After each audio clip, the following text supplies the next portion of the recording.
A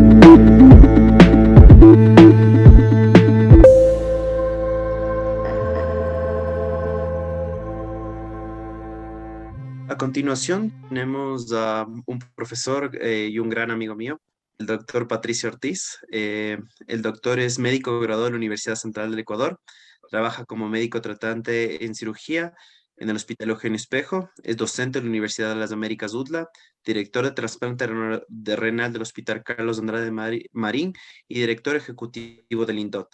El día de hoy el doctor, bueno, le pedimos que por favor si puede hacer un cambio en su charla, ya que recientemente tuvimos la charla del doctor Cristian Hunda sobre pancreatitis aguda, así que le pedimos al doc que nos imparta una de sus charlas que ha sido bastante aclamada por los diferentes estudiantes de la Universidad de las Américas, que es atención inicial en trauma, con lo cual el doctor nos va a acompañar el día de hoy y que me parece que la van a disfrutar bastante, tanto como yo lo disfruté durante mi formación como estudiante de medicina.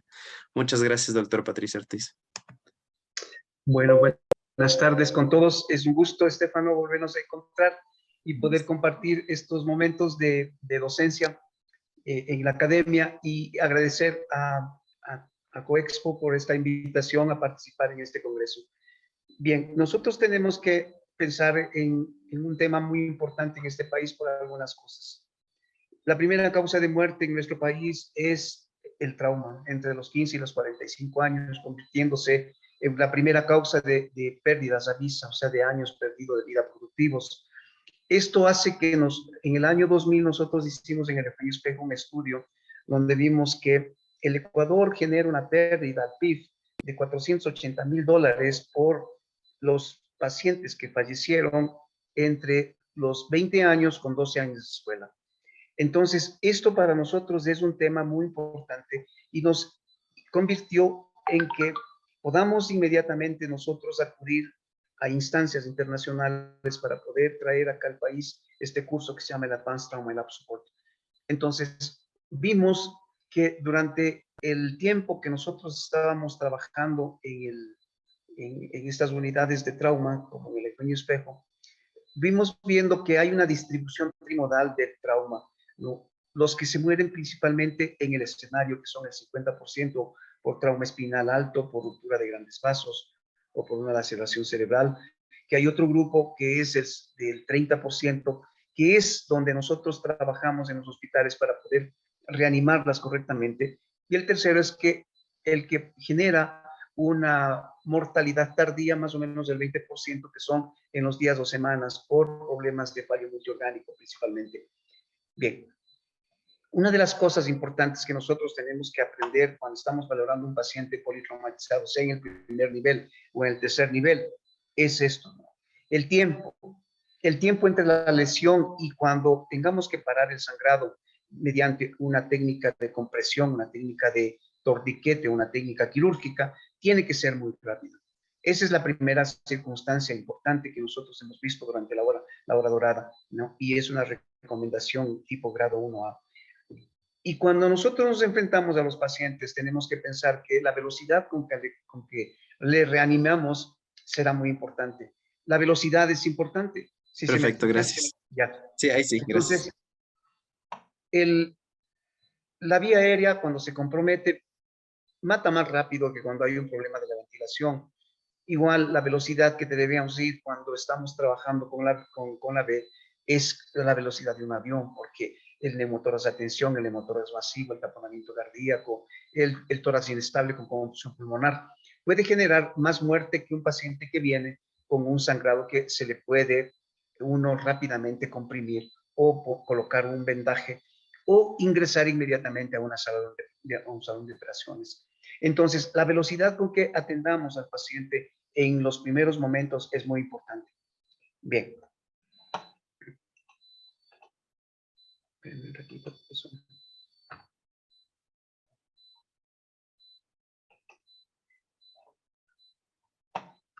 Entonces, dentro de la evaluación inicial, nosotros tenemos que aprender también otro punto.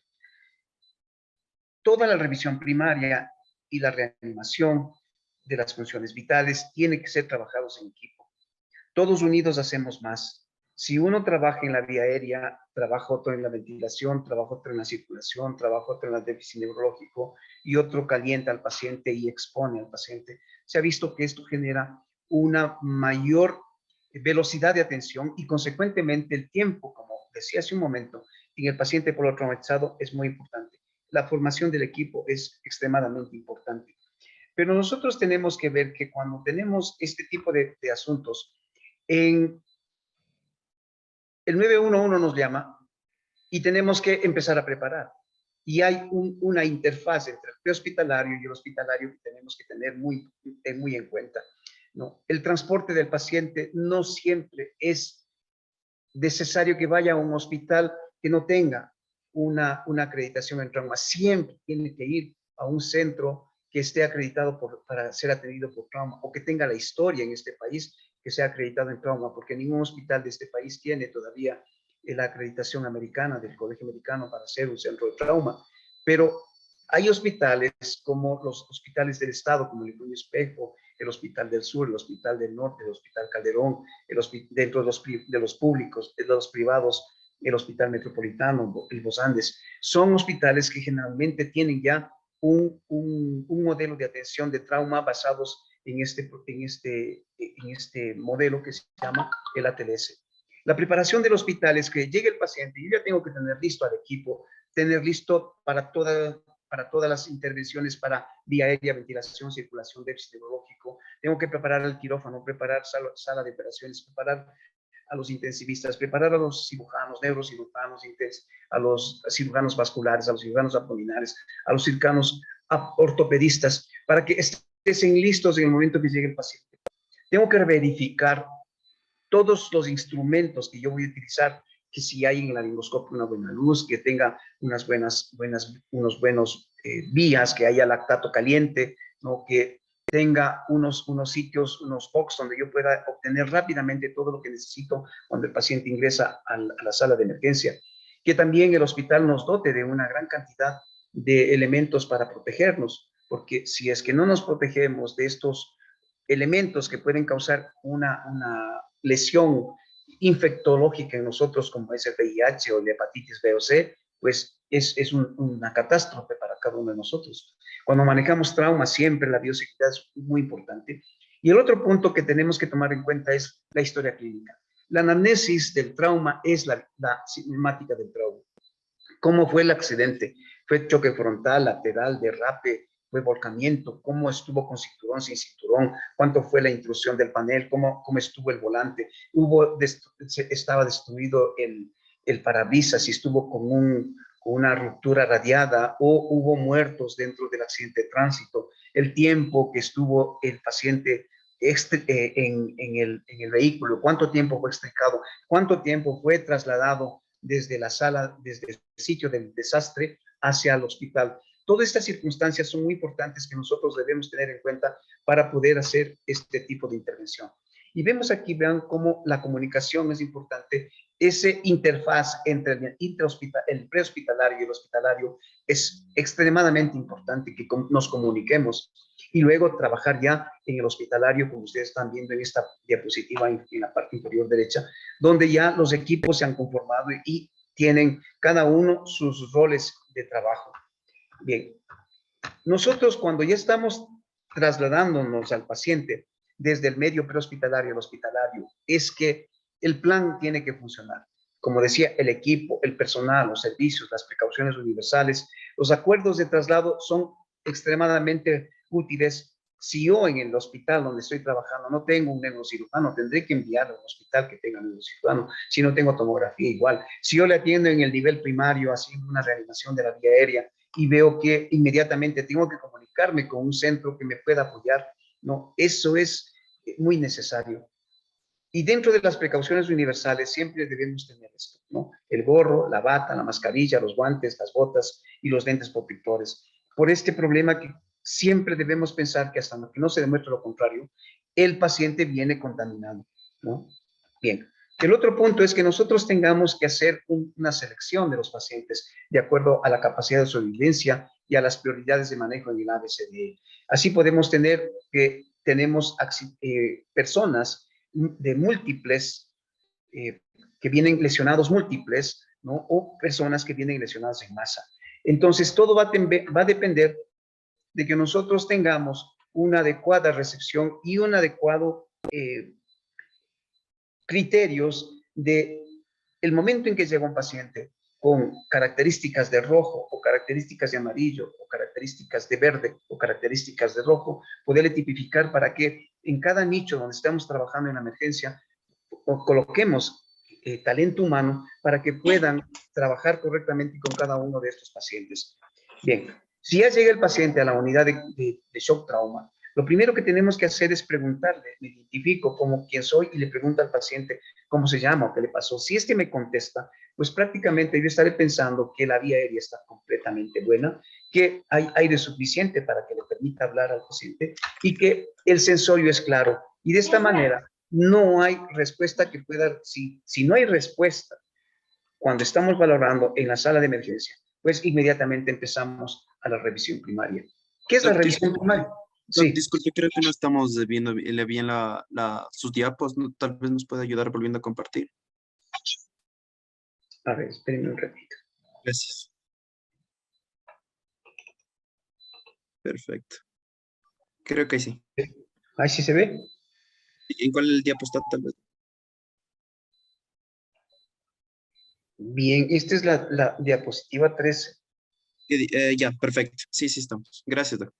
Bien, entonces, si yo tengo una apropiada respuesta del paciente, como les decía, pues muy bien, le ubico en un nicho amarillo o un nicho verde, pero si este paciente tiene un proceso de no hay una respuesta adecuada, pues lo catalogo como rojo y comienzo ya a trabajar en lo que se llama la evaluación primaria.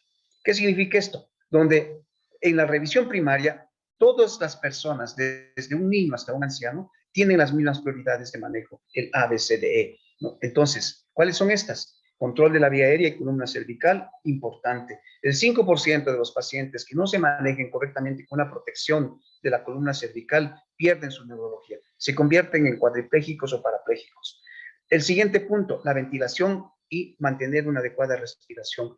La circulación con control de la hemorragia, la disfunción o el déficit neurológico, exponerle al paciente y cubrirle para evitar la hipotermia, que era uno de los momentos importantes que tenemos que evitar. Es que la hipotermia te lleva a la acidosis y la acidosis te lleva a un estado de trastorno de la población y esto provoca la triada de la muerte muy frecuente en los pacientes que tienen este problema.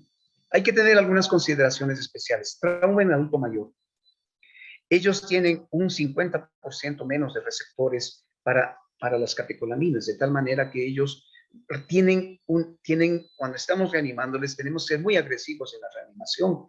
Acordarse que los abuelos pueden tener trastornos de micrognatia, prognatismo, que pueden tener artrosis de la columna cervical, que nos va a provocar problemas para poder realizar una protección de la vía aérea con un tubo, ¿no? El otro punto, el trauma pediátrico, también que es importante. Ellos tienen una vía aérea pequeñita y hacia adelante y hacia arriba, que nos dificulta a veces poder proteger la vía aérea. Estos niñitos con un 20 al 30% de pérdida sanguínea prácticamente entran en un shock irreversible, que es importante que nosotros tengamos en cuenta esto. Pierden mucho calor, tienen un poquito de grasa en el subcutáneo y eso les hace muy sensibles a la hipotermia. El otro punto es el trauma en la mujer embarazada, ¿no? Pensar siempre que estamos trabajando con dos seres y al principal ser que tenemos que darle apoyo es a la madre, ¿no? Y cuando tengamos una madre embarazada, lo primero que tenemos que hacer es, pues, colocarle un aumento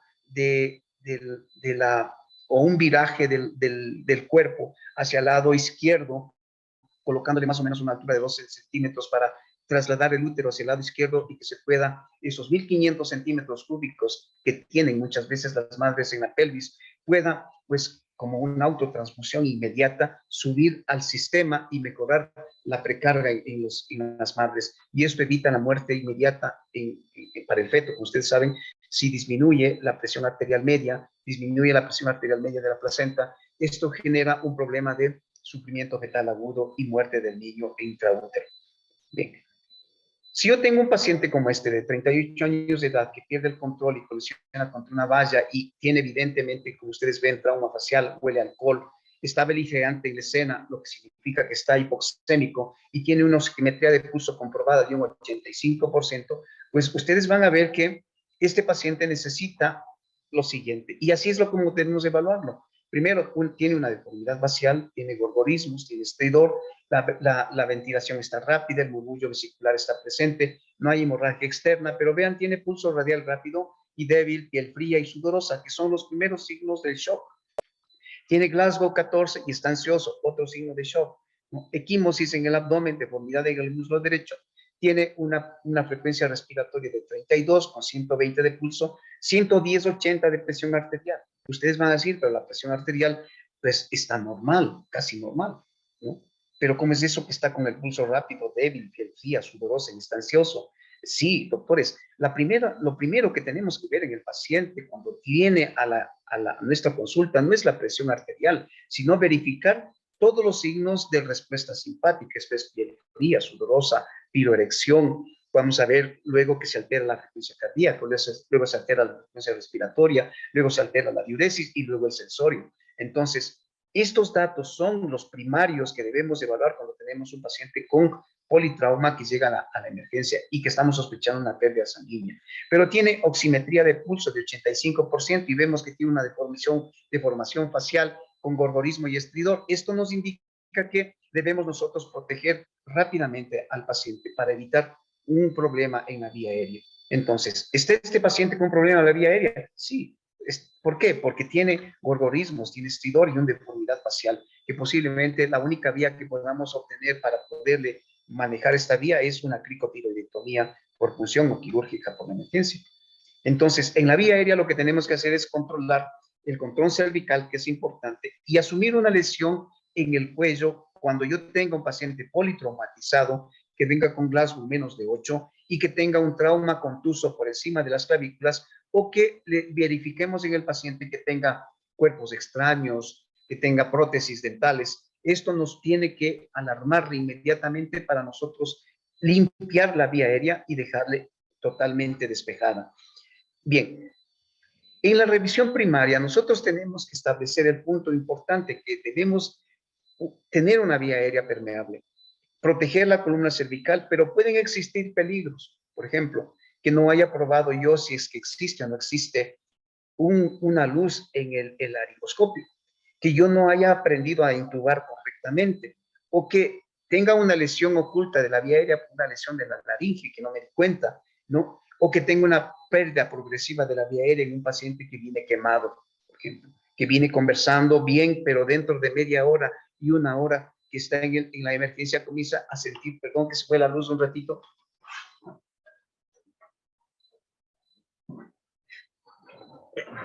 O ver que este paciente puede tener un problema de que se quemó la vía aérea y que nosotros tenemos aproximadamente de 30 minutos a una hora la posibilidad de poder realizar una protección de la vía aérea con un tubo. Entonces, es importante estas precauciones que debemos tener. Cuando venimos con un paciente, estamos observando en la sala de emergencia y vemos que tiene las 5 cosas más importantes que puede lesionarle y destruir a un ser humano, que es el tórax inestable, el hemotórax masivo, el tórax inestable con contusión pulmonar, el tórax abierto, el taponamiento cardíaco. Estas patologías tienen que ser tratadas inmediatamente dentro de la ventilación. Tenemos que evaluar el mes, qué miro, qué escucho, qué siento. ¿No? Mirar cómo se expande el tórax, escucharle si es que hay o no hay murmullo vesicular. Si no hay murmullo vesicular y luego una percusión y este paciente tiene un tórax que tiene una hipersonoridad y que tiene ingurgitación yugular, desviación de la tráquea hacia la izquierda, estaré pensando que este señor tiene un problema de hipertensión torácica que me está dando un hemotoras de tensión y tendré que colocarle inmediatamente a este paciente una aguja en el quinto espacio intercostal en la línea medio axilar. Entonces, es importante que nosotros tengamos en cuenta estos puntos para poder rápidamente, pues, generar una respuesta adecuada y que el paciente no se nos muera en el tiempo que estamos valorándole, que es en esa hora de trabajo. Bien. Tengo un paciente de 30 años de edad que pierde su control de su vehículo, se estrella contra un poste, no tenía colocado el cinturón de seguridad. Craso error. Imagínense que nosotros necesitamos aproximadamente 900 kilos de fuerza para sostenernos si vamos sin cinturón de seguridad y viajamos a 50 kilómetros por hora. O 9 toneladas de sujeción de nuestros brazos cuando viajamos a 100 kilómetros por hora. Entonces, prácticamente, cuando no nos colocamos un cinturón de protección, prácticamente la muerte es segura o la lesión es muy grave. Entonces, a esta paciente le encuentran postrada sobre la silla, o sea, encima del volante, y el volante se encuentra deformado en el centro. Entonces, choque frontal, pues seguro que va a tener trauma craneal. Tiene una deformidad del volante, trauma tóraco-abdominal. Existe un daño significativo del vehículo con una intrusión del panel en unos 60-70 centímetros.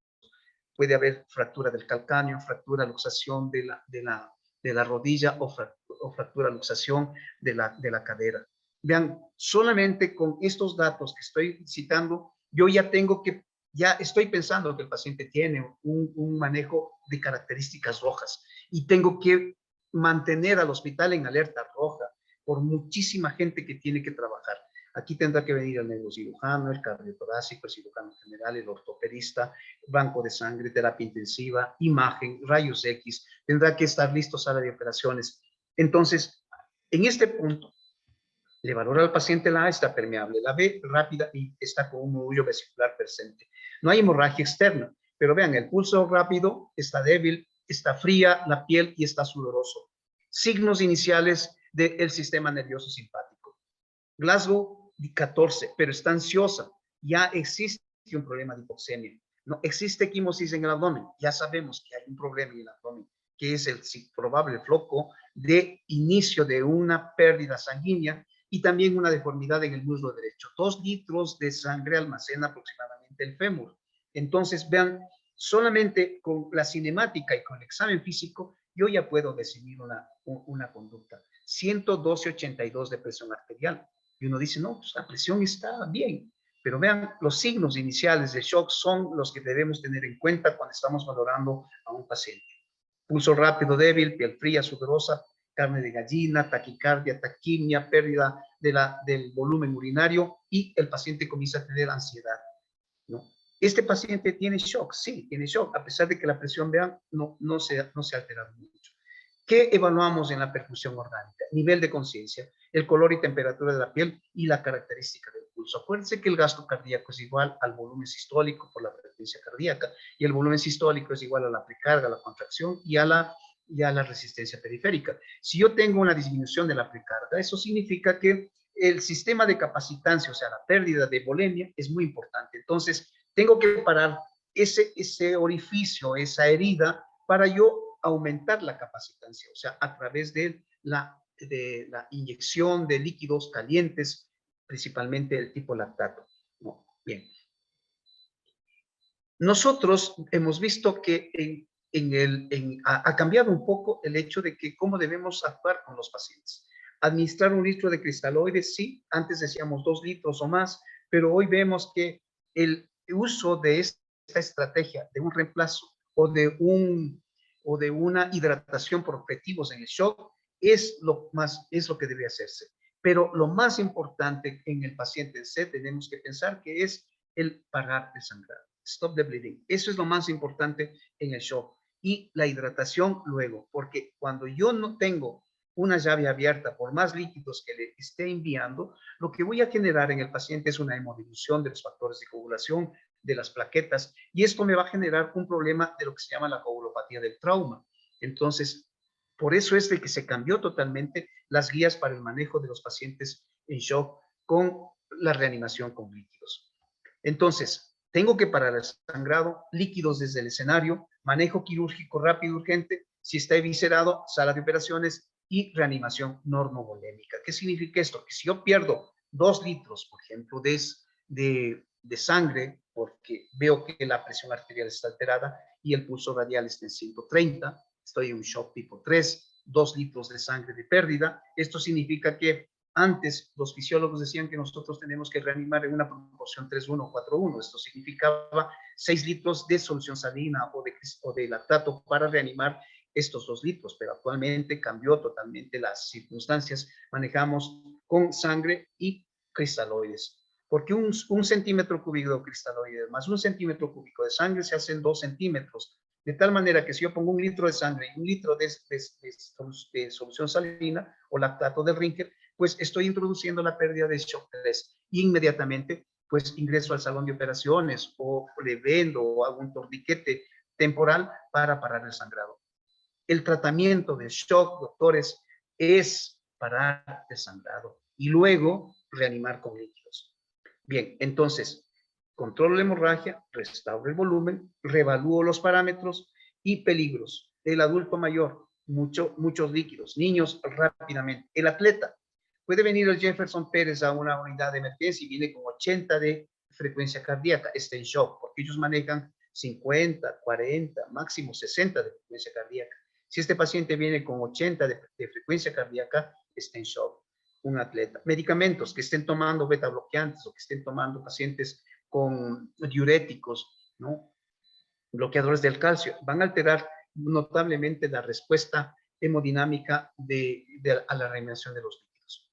Luego pasamos al déficit neurológico, donde tenemos que hacer 3 cosas: la pupila, el Glasgow y verificar la focalidad, ¿no? Y ir observando progresivamente cómo se va deteriorando la neurología de este señor. ¿Cómo debemos nosotros valorar la perfusión? Acuérdense que la presión de perfusión cerebral es igual a la presión arterial media menos la presión intracraneal.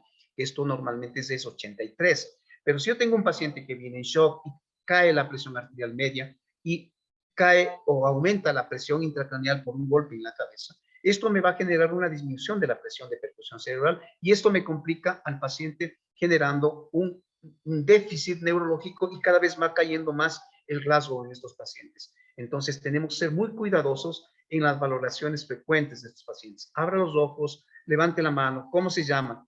El Glasgow. Eso es como debemos valorar casi todo el tiempo durante la primera hora de los pacientes. Calentar al paciente, calentar el ambiente, 28 grados centígrados, ¿no? Líquidos calientes van a prevenir la hipotermia para evitar la acidosis y la coagulopatía.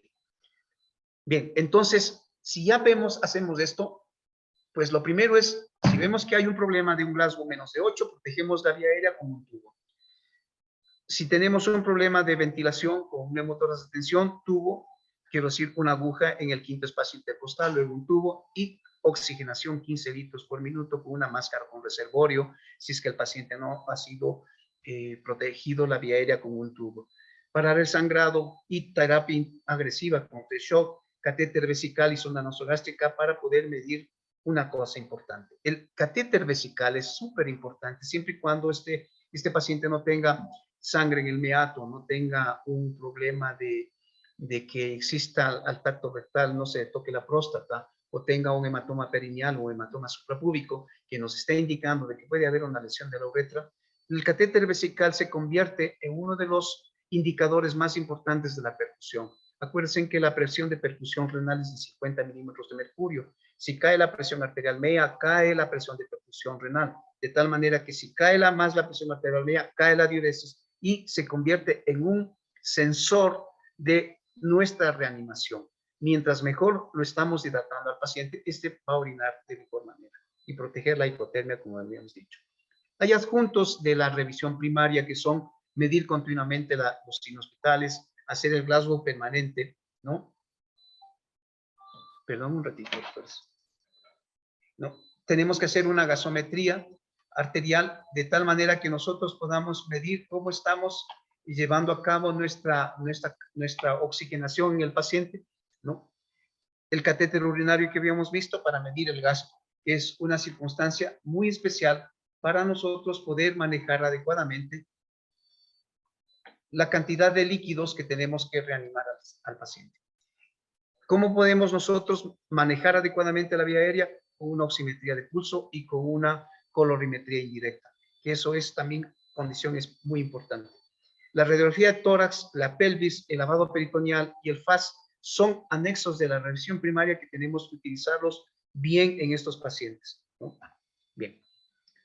Si yo tengo un paciente que ya está bien reanimado, pues tengo que, y no estoy, y necesito, perdón, necesito que este señor sea, por ejemplo, evacuado un hematoma intracraneal, y no tengo neurocirujano, tengo que ser trasladado inmediatamente a otro sitio. Si tengo un trauma craneal y no tengo un tomógrafo, tenemos que rápidamente nosotros trasladar al paciente. No por hacer un examen de laboratorio tenemos que retardar el manejo del paciente en otro lado. ¿No? El tiempo que tengamos que utilizarlo o que utilicemos, mejor dicho, cuando enviamos a un paciente al salón de imagen, lo podemos utilizar en reanimarle e inmediatamente hacer una llamada a un hospital para transferirle inmediatamente a este paciente.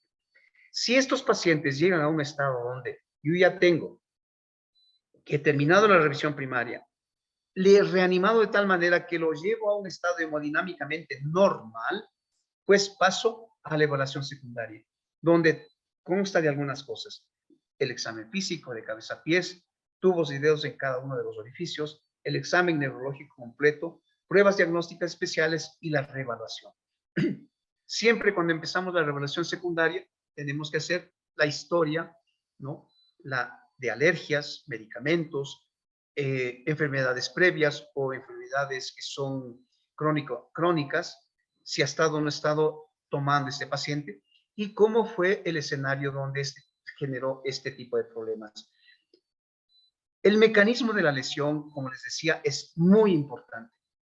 Prácticamente es la anamnesis de la historia clínica del paciente en el trauma, porque nos indica cómo fue el accidente, a qué velocidad fue el accidente, cuántos pasajeros estuvieron, cuántos fallecieron, cuántos fueron eyectados, cómo estuvo el panel del vehículo, cómo estuvo el volante, cómo estuvo el parabrisas del volante del vehículo, cuánto tiempo se demoraron en explicar al paciente. Todos estos datos para nosotros son recontra importantes cuando estamos valorando los pacientes en las salas de emergencia.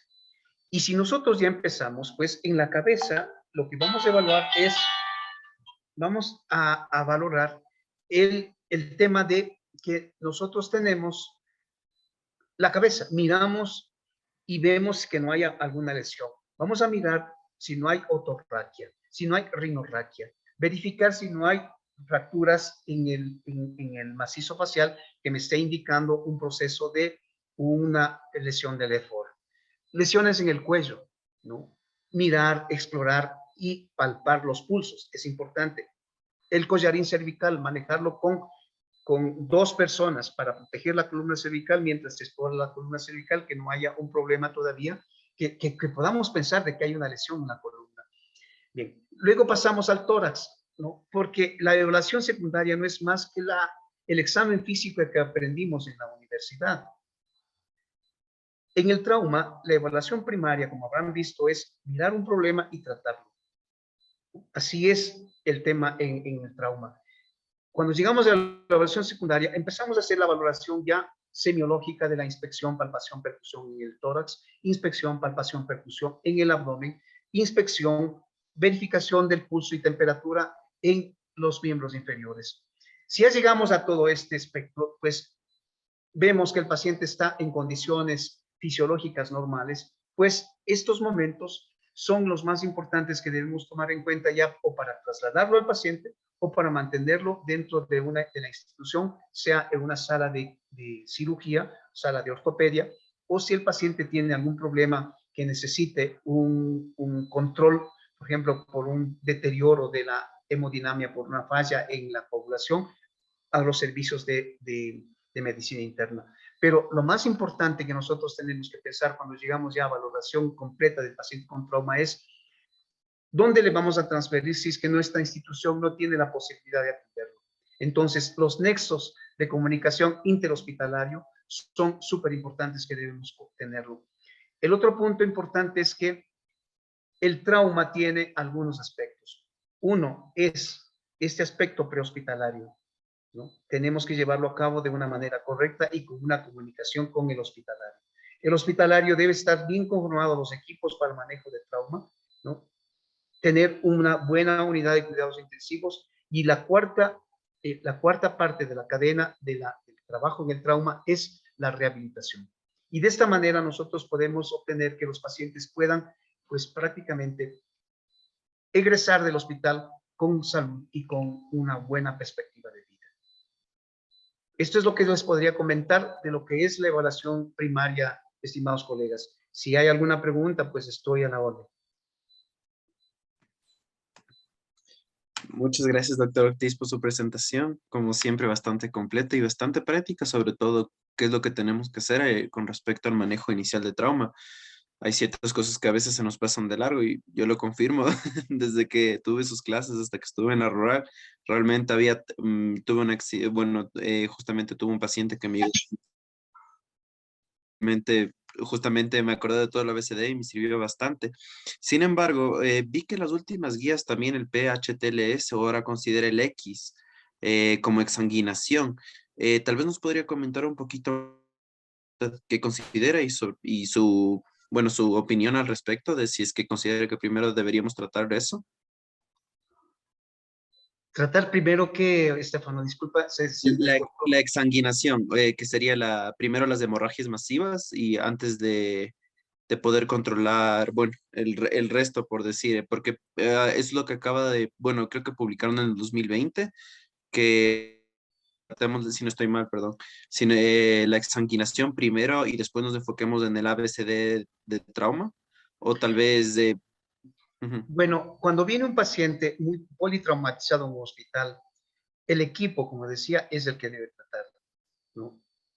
Si yo estoy solo en un centro de salud y viene un paciente politraumatizado y veo que tiene una fractura evidente y tiene una lesión de la vía aérea, lo único que podría hacer en ese momento es vendarlo e inmediatamente ir a la vía aérea. O poner un torniquete y ir a la vía aérea. O sea, como yo les digo en el hospital, la primera causa de muerte en los pacientes son las fracturas. Y ellos dicen, pero ¿por qué? Porque son distractores. Acuérdate que la vía aérea en 5 minutos, si lo pierdes, pierdes el paciente.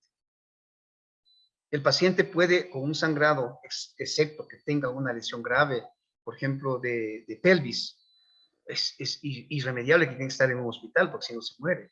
O si tiene una lesión abierta de la femoral o de la carótida, bueno, son elementos que con un dedo no, yo puedo parar el sangrado y decirle a alguien, tenle aquí comprimido el dedo mientras yo manejo la vía aérea, ¿no? O sea, la secuencia del ABCDE no ha cambiado. Eso no ha cambiado ni siquiera en la última edición del ATLS, que es la 10ª, donde nosotros, pues, acuérdate que la vía aérea es algo, pues, en 5 minutos ya no tiene cerebro, ¿no? Cierto es que el sangrado es un distractor enorme, un distractor externo, pero fácilmente se puede detener vendándolo. O, pues, hoy estamos utilizando los torniquetes, ¿verdad? A nivel comunitario. Entonces, el torniquete es una maravillosa forma de parar un sangrado, ¿no? Y inclusive hay un curso muy básico en este momento para la comunidad, cómo parar el sangrado cuando tenemos una lesión exsanguinante. Pues lo primero, comprimir, empaquetar, vendar y si no para, un torniquete e inmediatamente pues trasladarlo a un centro para que sea eh, tratado el problema de la pérdida sanguínea. Perfecto, muchas gracias. Y tal vez con respecto al manejo de ya los torniquetes, como nos está comentando, bueno, primero nos podría comentar cuál es el curso y segundo, nos podría decir un poco sobre los riesgos de que existe después de dificultad de la revascularización.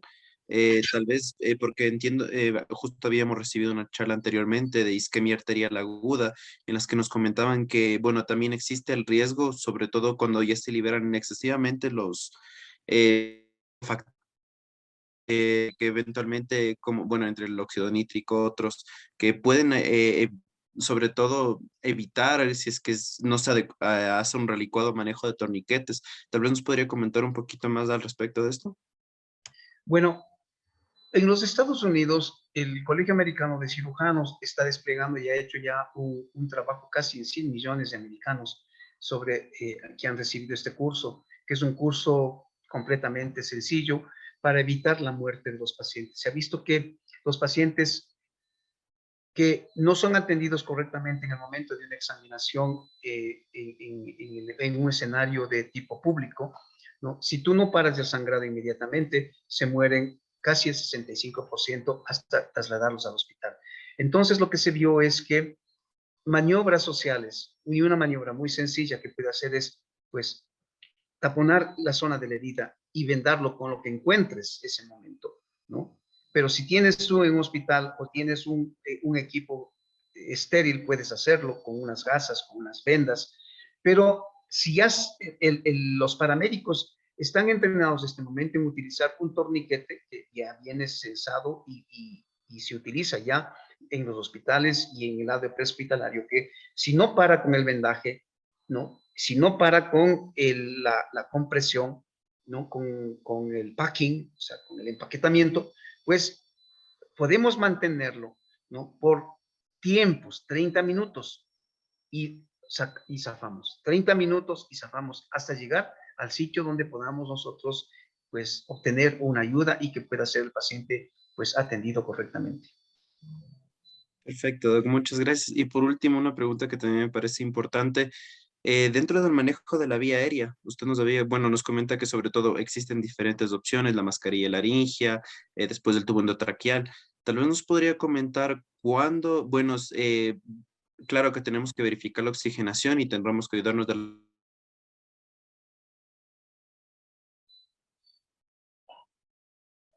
vemos que, por ejemplo, la cánula orofaringia no nos está sirviendo y tal vez necesitamos una medida más invasiva.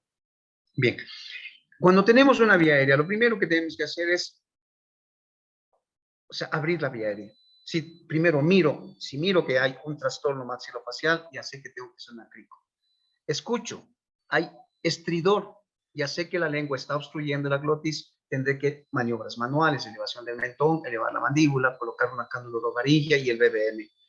Y miro la oximetría de pulso. ¿Cómo está la oximetría de pulso? ¿Está baja? Pues no, tiene que ser necesariamente protegido la vía aérea con un tubo. Si yo intento 2 ocasiones que no puedo intubarle, pues llamo a una persona experta que venga a ayudarme, un intensivista o un anestesiólogo, y puedo utilizar en ese lapso, ¿no? Puedo utilizar en ese lapso la máscara laringea o el tubo esofágico como medida transitoria de ventilación. Estos son elementos transitorios de la ventilación que tú puedes manejarlo durante 45 minutos mientras llega el especialista que te va a apoyar. Si tú no puedes intubar al paciente mientras inspiras y botas el aire por 2 ocasiones, pues este paciente ya tiene que ser atendido por otro grupo que sea que tenga más experticia, ¿no? Y estos elementos transitorios de la ventilación es lo que nos han permitido mantener con vida a los pacientes. Perfecto, Doc, muchas gracias y nuevamente felicitaciones por su charla. Espero que esto nos haya servido a todos y que no olvidemos que eventualmente el trauma siempre puede suceder. Siempre nos, así estamos en el puesto más lejano de donde sea que hagamos la rural y que siempre es necesario conocerlo y siempre intentar actualizarnos y siempre conocer las mejores medidas para estabilizar hasta poder llevar al hospital. Muchas gracias, doctor Ortiz, nuevamente y un gusto verlo de nuevo. Gracias, Estefano. Encantado de saludarles y encantado de oír a todos los grupos de compañeros que están trabajando en la medicina rural.